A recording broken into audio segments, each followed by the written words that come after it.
എല്ലാവർക്കും white zone ഫുട്ബോളിന്റെ മറ്റൊരു വീഡിയോയിലേക്ക് സ്വാഗതം. ഈ ഒരു വീഡിയോയിൽ നമ്മൾ നോക്കാനായിട്ട് പോകുന്നത് ഈ ഒരു റയൽ മാഡ്രിഡിന്റെ ഈ ഒരു സീസണിന്റെ ഇതുവരെയുള്ള പെർഫോമൻസിനെ കുറിച്ചിട്ടാണ്. അപ്പോൾ നമ്മൾ ഈ ഒരു സീസണിൽ ഇങ്ങനെ നോക്കുകയാണെന്നുണ്ടെങ്കിൽ ഇത്ര അല്ലാന്നുണ്ടെങ്കിൽ റയലിനെ പോലത്തെ ഒരു കാഴ്ചവെക്കുന്ന മറ്റൊരു ടീം ഈ ഒരു യൂറോപ്പിൽ നോക്കുകയാണെന്നുണ്ടെങ്കിൽ ലിവർപൂൾ അങ്ങനത്തെ ഒരു പെർഫോം അവിടെ നല്ലൊരു സോളിഡ് പെർഫോമൻസ് ഈ ഒരു ഇതിൽ കാഴ്ചവെക്കുന്നുണ്ട്. അതുപോലെ തന്നെ ഈ ഒരു ആഴ്സണലും അങ്ങനത്തെ ഒരു ടീമാണ്. ആഴ്സണലൊക്കെ എനിക്ക് തോന്നുന്നു ഒരു ഗോൾ പോലും ഇതുവരെയായിട്ടും വഴങ്ങിയിട്ടില്ല.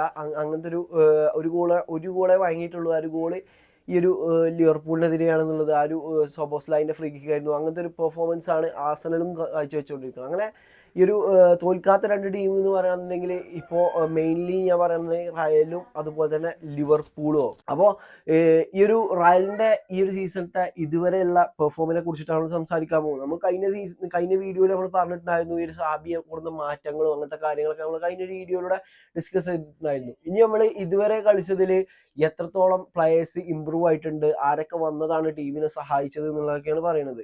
അതിനുപരി നമ്മൾ ഫസ്റ്റ് തന്നെ പറയുകയാണെന്നുണ്ടെങ്കിൽ കഴിഞ്ഞ ആ ഒരു ചാമ്പ്യൻസ് ലീഗ് മത്സരത്തിൽ ട്രെൻഡിന് പരിക്ക് പറ്റി ഇനി ഏകദേശം 1.5 മാസത്തോളം അർണോൾഡ് പുറത്തിരിക്കും. അപ്പോൾ ഈ ഒരു ഗ്യാപ്പിലേക്ക് ഈ ഒരു കർവഹാലിന് ഷൈൻ ചെയ്യാനൊരു ചാൻസാണ് കിട്ടിയിട്ടുണ്ടായിരുന്നത്. ഈ ഒരു എസ്പാനിയലിനോട് എതിരെയൊക്കെ നല്ല രീതിയിൽ തന്നെ ഒരു പെർഫോം കാഴ്ചവെക്കാനും കർവഹാലിന് സാധിച്ചിട്ടുണ്ട്. ആ ഒരു ചാൻസ് മുതലെടുക്കാൻ മൂപ്പർക്ക് കഴിഞ്ഞു എന്ന് വേണമെങ്കിൽ പറയാം.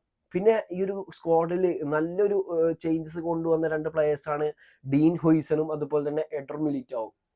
നമുക്കറിയാം എഡർ മിലിറ്റാവിന്റെ കാര്യം പറയുകയാണെന്നുണ്ടെങ്കിൽ കഴിഞ്ഞ 2 സീസണായിട്ട് back to back ACL injury കഴിഞ്ഞിട്ടാണ് ഇങ്ങനൊരു കംബാക്ക് ഇയാൾ നടത്തിക്കൊണ്ടിരിക്കുന്നത്. അതിൽ തന്നെ ഒരു ഇന്നലത്തെ ആ ഒരു ഗോളൊക്കെ കാണുമ്പോൾ അത്രയും മികച്ചൊരു പ്ലെയറിനെയാണ് കഴിഞ്ഞ 2 സീസണായിട്ട് റയലിന് നഷ്ടപ്പെട്ട്, അല്ലാന്നുണ്ടെങ്കിൽ റയലിന്റെ ബെഞ്ചിലിരുന്ന് ആ ഒരു ഇഞ്ചറി മൂലം കളിക്കാൻ കഴിയാതിരുന്നത്. ആ ഒരു ആൻസലോട്ടിക്ക് അത്രയും വലിയൊരു നഷ്ടം തന്നെയായിരുന്നു ഈ ഒരു എഡർ മിലിറ്റാവോ ഇല്ലാത്തത് എന്നുള്ളതാണ്. ഈ ഒരു മിലിറ്റാവോന്റെ ഇപ്പോഴത്തെ ഫോം കാണുമ്പോൾ നമുക്ക് തോന്നുക ഈ ഒരു ഫോമിൽ തന്നെയായിരുന്നു മൂപ്പർ അന്നും കളിച്ചിട്ടുണ്ടായിരുന്നതാണ് എനിക്ക് തോന്നുന്നത്.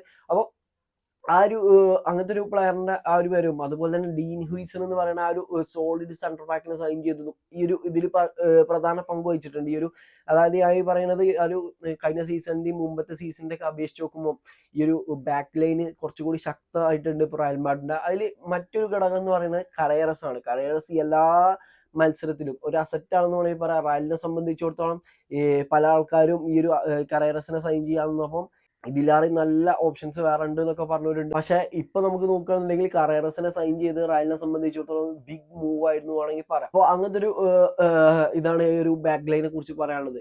ഇനി കഴിഞ്ഞ 2 മത്സരങ്ങൾ കഴിഞ്ഞ മൂന്ന് മത്സരം എടുത്ത് നോക്കുകയാണെന്നുണ്ടെങ്കിൽ അതിൽ 2 മത്സരങ്ങളിലും റെഡ് കാർഡ് കിട്ടിയിട്ടുണ്ട്. റയൽ സോസിഡാഡിനെയും അതുപോലെ തന്നെ മാസക്കെതിരും റെഡ് കാർഡ് കിട്ടിയിട്ടാണ് ആ ഒരു 2 മത്സരങ്ങൾ ജയിച്ചിട്ടുണ്ടായിരുന്നത്.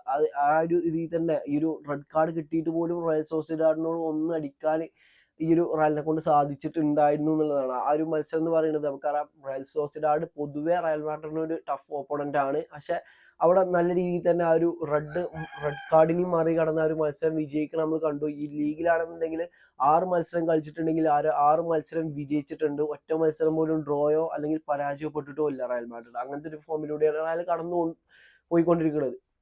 ഇതിൽ മറ്റൊരു ആ ഒരു അപ്പ് ഫ്രണ്ടിൽ റയൽ മാഡ്രിഡിന് ഏറ്റവും കൂടുതൽ ഹെൽപ്പ് ചെയ്യുന്ന പ്ലെയർ എന്ന് പറയുന്നത് എംബാപ്പയാണ്. കിലിയൻ എംബാപ്പ എന്ന് പറയുന്നത് നമുക്കറിയാം കഴിഞ്ഞ സീസണിൽ ഒരു ഫ്ലോപ്പ്ഡ് സൈനിങ് ആണ് എന്ന് പറഞ്ഞുകൊണ്ട് കുറെ ആളുകൾ വിലയിരുത്തിയിരുന്നൊരു പ്ലെയറാണ് ഈ ഒരു എംബാപ്പെ. ആ സീസണിൽ പോലും 40-ലേറെ ഗോളുകൾ നേടിക്കാണ്ട് ഈ ഒരു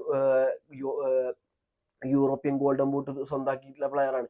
അങ്ങനെ ഒരു പ്ലെയറാണ്. ഇപ്പോൾ ഒരു ബലണ്ടിയർ ഈ ഒരു സീസണിലുടനീളം ഈ ഒരു ഫോമിലൂടെ പോകുകയാണെന്നുണ്ടെങ്കിൽ 100% ബലണ്ടിയർ സീസണാണ് ഈ ഒരു എംബാപ്പനെ സംബന്ധിച്ചിടത്തോളം മുന്നിലുള്ളത്. അതായത് ഇതുവരെ കളിച്ച എല്ലാ കളികളിലും ഒരു ഗോളോ ഒരു അസിസ്റ്റോ നേടിയിട്ടുള്ള ഈ ഒരു എംബാപ്പ എന്ന് പറയുന്നത്.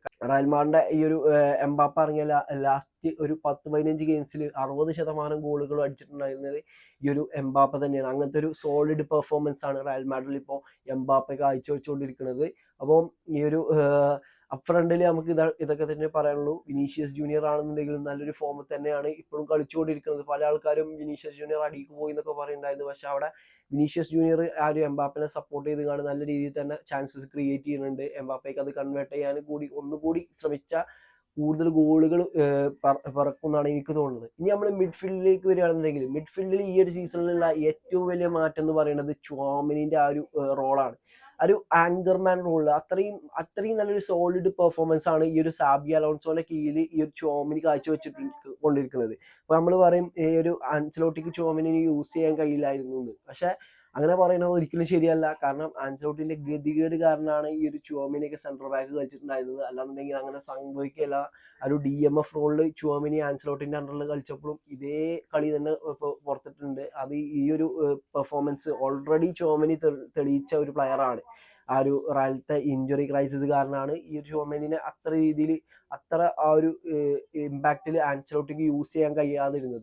പിന്നെ ആ ഒരു വാൽവെർദെ, അപ്പോൾ വാൽവെർദെ എന്ന് പറയുന്നത് ആ ഒരു ഗ്രൗണ്ടിൽ നോക്കുകയാണെന്നുണ്ടെങ്കിൽ എല്ലാവർക്കും വാൽവെർദനെ കാണാൻ കഴിയും. അതുപോലെ തന്നെ ഈ ഒരു ആർദ ഗുളറിനൊക്കെ ഈ ഒരു സാബി അലോൺസോന്റെ അണ്ടറിൽ വേറൊരു കരിയർ തന്നെ കിട്ടിയേക്കാണ്. അതായത് അത്രയും ഒരു കീ പ്ലെയർ ആയിട്ട് മാറിയിട്ടുണ്ട്. പക്ഷെ ആ ഒരു ഫോമിലേക്ക് ആ ഒരു മാസൈന്റെ ആ ഒരു കളിയിൽ ആ ഒരു ചാമ്പ്യൻസ് ലീഗിൽ വേണ്ടത്ര ഫോമിലേക്ക് ഉയരാൻ ഈ ഒരു ആർദ ഗുളറിന് സാധിച്ചില്ല. പിന്നെ പുതിയ സൈനിങ് ആയിട്ടുള്ള ആ ഒരു അർജന്റീനിയൻ പ്ലെയർ മസ്താന്ത്വാനോ, ഇയാളും അതുപോലെ തന്നെ നല്ല രീതിയിൽ തന്നെ ഒരു കളിയാണ്. പക്ഷെ ഇവിടെ എനിക്ക് തോന്നുന്നത് ഈ ഒരു ഗുളറിനെയും ഈ മസ്താന്ത്വാനോനെയും ഒരുമിച്ച് ഇറക്കരുത് എന്നാണ് എനിക്ക് തോന്നുന്നത്. കാരണം രണ്ടുപേരും ഒരുമിച്ച് ഇറക്കുമ്പോൾ എന്തോ ക്ലാഷ് ആണ് പോലെ. ഒരു രണ്ടുപേരും നല്ല രീതിയിൽ തന്നെ ഒരു മാച്ച് കളിക്കേണ്ടതാണ്. ഇവിടെ ഏറ്റവും കൂടുതൽ ചാൻസ് കുറവ് കിട്ടുന്നത് മറ്റായിരിക്കും അല്ല റോഡ്രിഗോക്ക് തന്നെയാണ് ഈ ഒരു ഇതിൽ വന്നപ്പോൾ. പക്ഷെ റോഡ്രിഗോക്കൊക്കെ എന്തായാലും ഈ ഒരു സിസ്റ്റത്തിൽ ഇടണ്ട് എന്നുള്ളതാണ് എനിക്ക് തോന്നുന്നത്. എന്തായാലും ഈ ഒരു ഫ്യൂച്ചറിൽ ഇനി എന്തൊക്കെയാണ് നടക്കാൻ പോകുന്നത് നമുക്കറിയില്ല. അപ്പം ഇതുവരെയുള്ള റയൽ മാഡ്രിഡിനെ സംബന്ധിച്ചിടത്തോളം ഈ ഒരു സാബിനെ സംബന്ധിച്ചിടത്തോളം 100% റിസൾട്ടാണ് കിട്ടിയിരുന്നത്. അതായത് കളിച്ച കളി മൊത്തം ജയിച്ചിരിക്കുകയാണ് ഈ ഒരു